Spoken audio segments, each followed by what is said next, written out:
What's up, guys? In this video, I'm going to show you how to speed up clips in Microsoft Clipchamp. So let's get right into it. Once you have your video, go to the part of your video you want to speed up. Right-click on your mouse and click split, then do it again where you want the clip to speed up.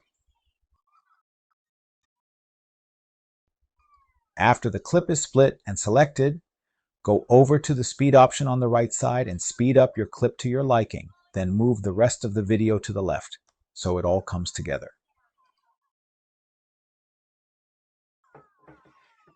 If you want to speed up multiple clips of your video, just do the same thing for the part. You want to speed up and move the other part of the video to the left once you are done and ready.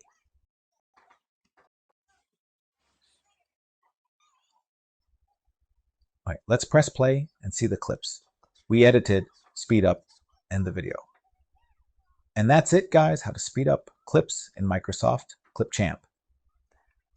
If this video helped you out, give it a like and subscribe. See you guys on the next one.